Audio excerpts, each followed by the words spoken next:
ബഹളം ഉണ്ടാക്കും. അവന്മാർ എവിടെ പ്രോഗ്രാം വെച്ചാലും ചെന്ന് കിടക്കണം. കലക്ക് ഞങ്ങൾ കലാദർശനെ കലക്ക് ഞങ്ങൾ. അവന്റെ ഒരു കലക്ക്. നിങ്ങൾ അങ്ങോട്ടും ഇങ്ങോട്ടും കലക്കി നടന്നാലേ കലങ്ങി പോകുന്ന എന്റെ കാശാ. ദിവസത്തിൽ 5 കളി എന്ന് പറഞ്ഞ് ഇറങ്ങിയിട്ട് കൊല്ലത്തിൽ 5 കളിക്കാൻ ഒക്കോ? നിന്റെ ആ പാട്ട് കച്ചേരിയാ എല്ലാം കലക്കിയത്. ഓഹോ, ഞാൻ പാടിയോണ്ട് ഇപ്പൊ കുഴപ്പമുണ്ടായത്. മൃദംഗം വേറൊരു വഴിക്ക്, ഘടം മറ്റൊരു വഴിക്ക്. ഉറക്കം തൂങ്ങി വീണോണ്ടാ കുഴപ്പമില്ല ഉണ്ടായത്. ഇനിയിപ്പോ ഇവിടെ കിടന്ന് അതും ഇതും പറഞ്ഞ് ബഹളം ഉണ്ടാക്കിയിട്ട് എന്താ കാര്യം? പ്രോഗ്രാം മോശമായതുകൊണ്ടാ ആളുകൾ കൂവിയത്. കൂട്ടത്തിൽ ചിലപ്പോ അവന്മാരും കൂവി കാണും. അങ്ങനെ അവന്മാര് കൂവണ്ട. അവന്മാരെ കൊണ്ട് കൂവിച്ചത് ആ തറക്കണ്ടവാ. ആ തറക്കണ്ടം മനസ്സിലാക്കട്ടെ, ഞാൻ അവനേക്കാ വലിയ തറയാന്ന്. അവനെ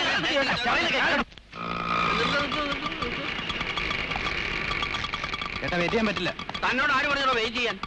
ഞാൻ മടങ്ങി വരുന്നവരെ താനോട് കാത്തു നിന്നാ മതി.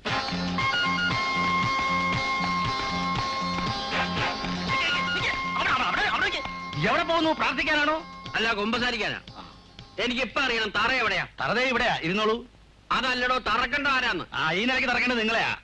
നിങ്ങൾ ആരാന്ന് കേട്ട് കാണും. പച്ചാളം പാപ്പച്ചൻ. പച്ചാളത്ത് കേട്ടുണ്ട്, പക്ഷെ പാപ്പച്ചൻ എന്ന് കേട്ടിട്ടില്ല. എന്നാ ഞാൻ കേൾപ്പിക്കും. നമ്മളാരാ? ഞാൻ മമ്മൂട്ടി. മമ്മൂട്ടി. കർത്താവേ, മനസ്സിലായില്ല കേട്ടോ മോനെ. ഞാൻ സിനിമയിൽ മാത്രമേ കണ്ടിട്ടുള്ളൂ. ജീവനോടുകൂടി ഇപ്പൊ ആദ്യമായിട്ട് കാണുക. അതേ ഛായ ആണല്ലേ? തറക്കണ്ട അവിടെ തറക്കണ ഫാദർ അവിടെ ഇരിപ്പുണ്ട്. പയ്യപ്പോ ട്രൗസർ ഊരി പോവും. അയ്യോ മമ്മൂട്ടി മിണ്ടല്ലേ. ദേ അച്ഛന്റെ ഞരമ്പ് രോഗം പരിശോധിക്കാൻ വന്ന സായിപ്പ് ഡോക്ടർ ആയിരിക്കും. അതാ ഒരുമാതിരി തറയായിട്ട് സംസാരിച്ചോണ്ട് പോയത്, താണ്ടമ്മ ചേച്ചിയെ പോലെ. കാണിച്ചതിൽ അതിരൊക്കെ ഉണ്ട്. പള്ളിയിൽ കുർബാനയും കുമ്പസാരമായിട്ട് കുത്തിയിരിക്കേണ്ട അച്ഛന്മാര് പാട്ടും കൂത്തും മിമിക്രി ആയിട്ട് ഇറങ്ങിയിരിക്കാം മനുഷ്യരെ കഷ്ടപ്പെടുത്താൻ. അതൊക്കെ നടത്താനേ കലാപാരമ്പര്യമുള്ള കുടുംബത്തിൽപ്പെട്ട ഞങ്ങളെ പോലുള്ളവരുണ്ട് ഇവിടെ. നിങ്ങൾ ആരാ? നിങ്ങൾക്ക് എന്താ വേണ്ടേ? കലാകാരൻ ഇവിടെ ഇരിക്കും. എന്നെ അങ്ങനെ ഇരുത്തിയിട്ട് യുവദർശനെ ഒതുക്കാമെന്ന് കരുതണ്ട. മമ്മൂട്ടി ഇവിടെ ആരും ഇല്ലേ? തല്ലിക്കാനായിരിക്കും. എങ്കിൽ മമ്മൂട്ടി വേണ്ട, ഭീമന്റെ ഹൂനെ വിളിക്കാവും വരട്ടെ. പോവാനോ? അങ്ങനെ പോകാമെന്നവനല്ല ഞാൻ. താൻ വിളിക്കുന്നിടത്ത് വരെ ഞാനാരാ? തന്റെ കുശലിക്കാരനാണോ? എന്റെ ദൈവമേ. ഒരു കാര്യം ഞാൻ പറഞ്ഞേക്കാം. അച്ഛൻ ഈ അലവലാതി പിള്ളേരെ വിട്ട് യുവദർശനയുടെ പരിപാടി കലക്കാനാണ് ഭാവമെങ്കിൽ വാടകയ്ക്ക് ആളുകളെ കൊണ്ടുവന്ന് നിങ്ങളുടെ പരിപാടി ഞാനും കലക്കും. ഇങ്ങനെ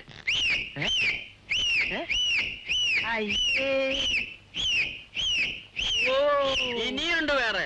അപ്പൊ നിങ്ങളാണ് യുവദർശനയുടെ ആള്? അതെ, ഞാനാണ് ഇതിന്റെ proprietor cum manager Pachalam Pappachan. നിങ്ങൾ എന്തുദ്ദേശത്തോടെയാണ് ഇങ്ങോട്ട് വന്നത്? എന്നെ തല്ലാനാണോ? വേണ്ടി വന്നാൽ അതിന് ഞാൻ മടിക്കില്ല. താൻ ആരടോ? തറ.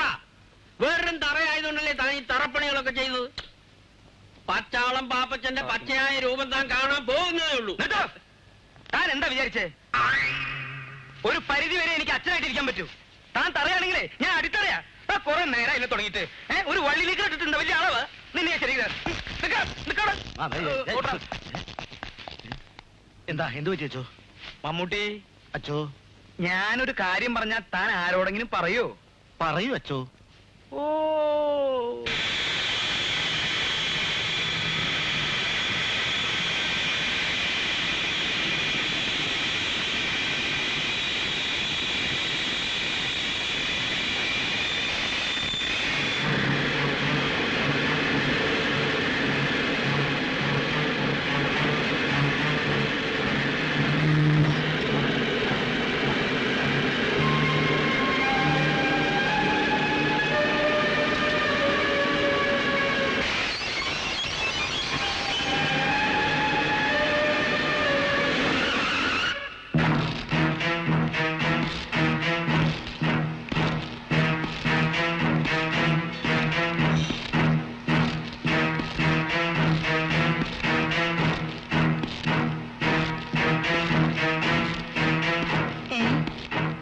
ഇത് ഏത് കാലിലെ ഭർത്താവ്?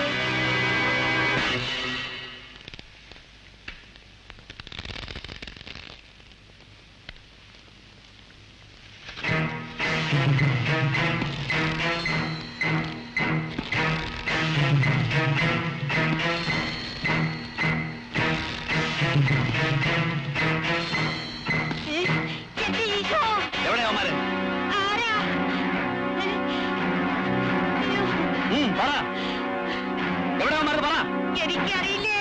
നിനക്കറിയില്ലല്ലേ? നിന്നെ കൂടെ പറയാൻ എന്റെ ഈശോ, എന്റെ ഈശോ, എന്റെ ഈശോയെ, എന്റെ നാടോടിഞ്ഞേ, എന്റെ അമ്മേ, എന്റെ അമ്മേ, എന്റെ ഈശോയെ,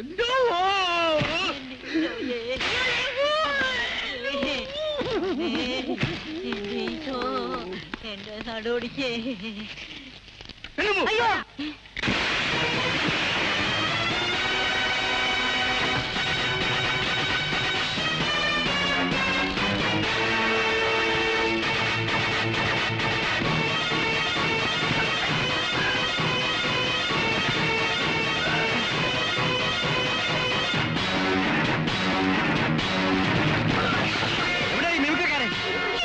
നിനക്കറിയില്ലല്ലേ?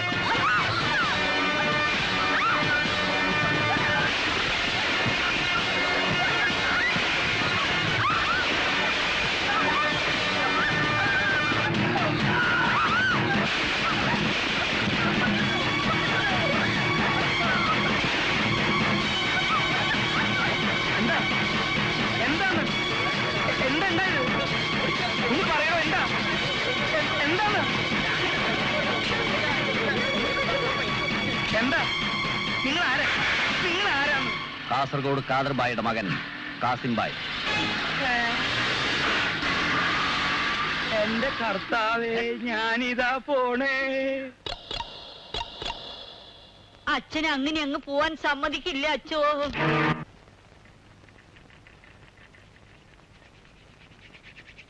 എന്താ അച്ഛോ അവന്റെ ഒരു ആരോഗ്യം? ആന കരിമ്പുന്തോട്ടത്തിൽ കേറിയ പോലെ എല്ലാം ഇടിച്ചങ്ങ് തകർത്തില്ലേ? ആന കരിമ്പിൻതോട്ടത്തിൽ കയറി തകർക്കണത് താണ്ടമ്മ കണ്ടിട്ടുണ്ടോ? ഇല്ല. പിന്നെ പറഞ്ഞു കേട്ടിട്ടുണ്ട്. പറഞ്ഞത് കേട്ടിട്ട് ഇവിടെ വെച്ച് വിളമ്പണ്ട. ഞാനില്ലായിരുന്നെങ്കിൽ ഈ സൂസി ടീച്ചർ ശവമായിരുന്നേനെ. മോനെ, എന്നെ ഒന്ന് പിടിച്ചേ. നീ ഒറ്റൊരുത്തനാ ഇത് മുഴുവൻ മരിച്ചു വെച്ചത്. അന്ന് ആ റോഡിൽ കിടന്നിരുന്ന പാവ് എടുത്തോണ്ട് വരേണ്ട വല്ല കാര്യമുണ്ടോ നിനക്ക്? എടുത്തതല്ലോ, കിട്ടിയതല്ലേ. മിണ്ടരുത് നീ. ബോംബെയിലെ അധോലോക രാജാക്കന്മാരെന്ന് പറഞ്ഞാൽ ആളെ കൊല്ലാൻ ഒരു മടിയില്ലാത്തവരാണച്ചോ. ഏതോ ഒരുത്തൻ ബോംബെ എന്ന് വന്നു പറഞ്ഞു, അങ്ങനെ പേടിക്കേണ്ട കാര്യമൊന്നുമില്ല. ഏതോ ഒരുത്തനോ? ഓ, അവനെ ഒന്ന് കാണേണ്ടത് തന്നെയാ. 6 ഇഞ്ച് 8 അടി പൊക്കം, ഒത്ത ഹൈറ്റും. അവന്റെ കൈ കൊണ്ട് ഒരു ഇടി കൊണ്ടിട്ട് ഞാൻ ചളങ്ങിപ്പോയി. പോലീസിൽ അറിയിക്കാച്ചോ? അറിയിച്ചാലും പ്രശ്നമാണച്ചോ. പിന്നെ പ്രോഗ്രാം ബുക്ക് ചെയ്യാൻ ആരും വരില്ല. പ്രോഗ്രാം അറിയിക്കണ്ട. നിനക്കൊക്കെ അത് പറയാം. ഏതായാലും നാളെ മുതൽ പ്രോഗ്രാമിന് ഞാനുണ്ടാവൂല. അതെന്താ? നാളെ നീ ആത്മഹത്യ ചെയ്യാൻ പോവാ? അതൊന്നും തീരുമാനമായിട്ടില്ല. ഏതായാലും നാളത്തെ പ്രോഗ്രാമിന് ഞാനുണ്ടാവൂല. നാളെ എനിക്ക് പനിയായിരിക്കും. നീ ഒന്നുകൊണ്ട് പേടിക്കണ്ട നിസാമേ. കാസിംബായുടെ ഇടിയുള്ളുമ്പോ എല്ലാം ശരിയായിക്കോളും. എന്റെ കർത്താവേ, എങ്ങനെയുണ്ട് ഒരു ജന്മം?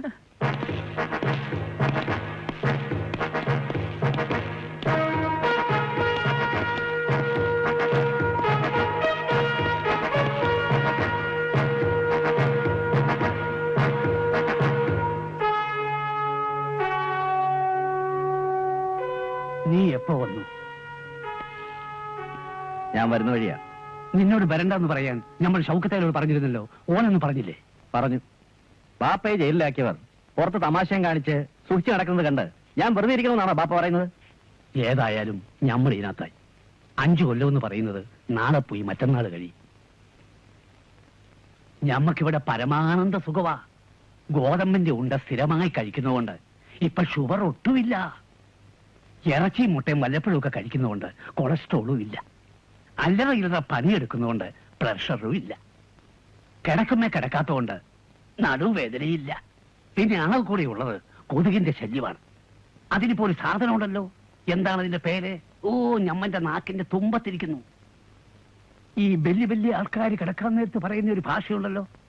എന്താണ് സാറന്മാരെ? Good night. ആ സാധനം തന്നെ. അതുള്ളതുകൊണ്ട് കൊതുക് കടിയില്ല. അതുകൊണ്ട് നീ നമ്മുടെ കാര്യം വിട്. നാളെ തന്നെ നീ ബോംബെക്ക് പോക്കൂ. അപ്പോ പിന്തിരിപ്പിക്കാൻ തന്നെയാണ് ബാപ്പയുടെ ശ്രമം? ഇല്ല ബാപ്പ. കാസർഗോഡ് കാദർബായിയുടെ മകൻ കാസിം ഒരു തീരുമാനമെടുത്താൽ അത് നടത്താതിരിക്കില്ലെന്ന് ബാപ്പയ്ക്ക് അറിയാമല്ലോ. ആ മിമിക്രിക്കാരെ കാണാതെ ഞാൻ തിരിച്ചു പോവില്ല. ഇങ്ങനെയുള്ള ബിസിനസ് വേണ്ടാന്ന് ഞാൻ എത്ര കാലായി ബാപ്പയോട് പറയണ. നീ ബോംബെ ചെന്ന് ചരക്കയക്കാൻ തുടങ്ങിയതാ വീണ്ടും ഈ കുഴപ്പത്തിന് കാരണം. ഉമ്മ വിചാരിക്കുന്നത് പോലെ അത്ര മോശം ബിസിനസ് ഒന്നും അല്ല ഇത്. വെറും കാലിച്ചാക്ക് കച്ചവടക്കാരനായിരുന്ന ബാപ്പ ഈ നാട്ടുകാർ ബഹുമാനിക്കുന്ന കാസർഗോഡ് കാദർബായി ആയത് ഈ ബിസിനസ് കൊണ്ടാ.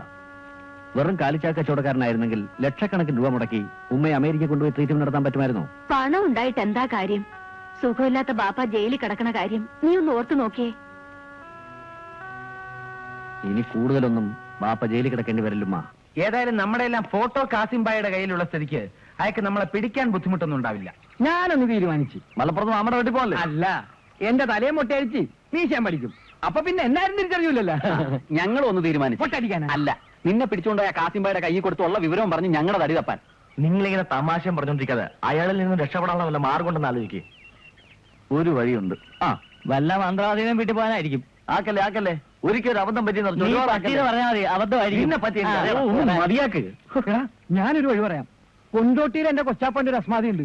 ഇലക്ട്രിക് ഹംസ ഭയങ്കര ദാതയാണ്. 7 കൊലപാതകങ്ങൾ നടത്തിയിട്ടുള്ള ആളാണ്. എടാ ലാ പഠിക്കാതെ പോടാ. പടച്ചോനാണ് നേര്. സത്യം, ഇങ്ങനെയുള്ള സന്ദർഭങ്ങളിൽ ഞാൻ നുണ പറയുന്നു തോന്നണ്ട.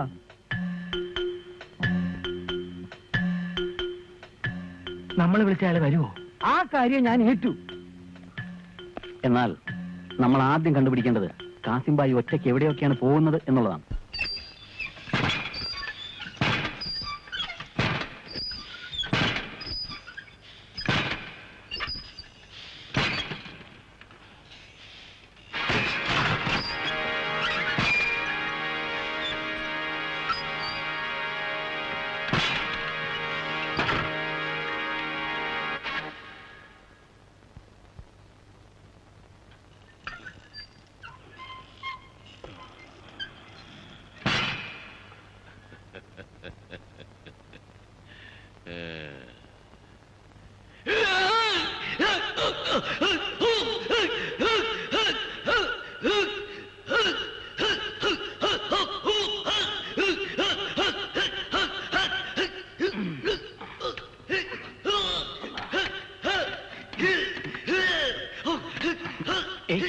എന്താണ്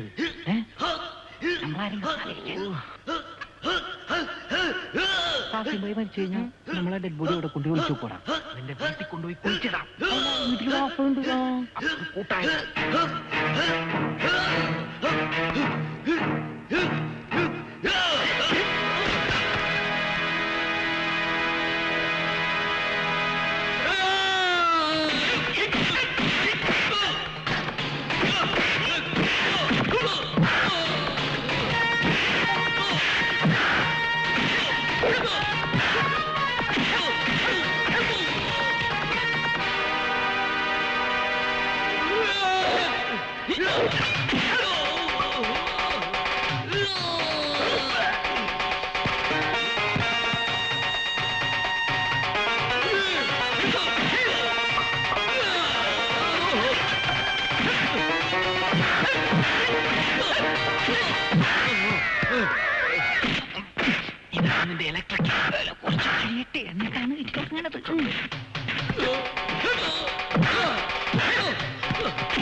ഒരു കണ്ണടക്കി.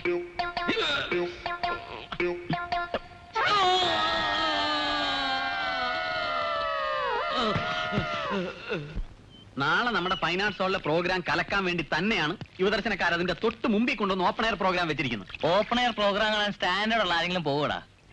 അവരുടെ ആലുവിലെ പ്രോഗ്രാം ഞാൻ കണ്ടതാ, നന്നായിരുന്നു.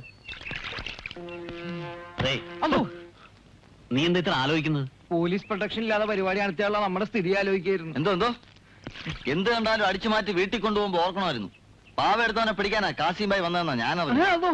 അതെ, നീ ഒരു കാര്യം ചെയ്യ്. നീ നേരിട്ട് ചെന്ന് കണ്ട് കാസിംബായിയോടുള്ള വിവരം പറഞ്ഞാ ഞങ്ങൾക്ക് മനസമാധാനമായിട്ട് പ്രോഗ്രാമിന് പോവാം. കാസിംബായി എങ്ങനെ എന്നെ കൊന്നു കളഞ്ഞാലോ? അപ്പൊ ഞങ്ങൾക്ക് കൊള്ളാവുന്ന ഒരുത്തനെ ട്രൂപ്പിൽ എടുക്കുകയും ചെയ്യാം, നിങ്ങൾക്ക് എന്റെ മയ്യത്ത് കാണുകയും ചെയ്യാം. അതോ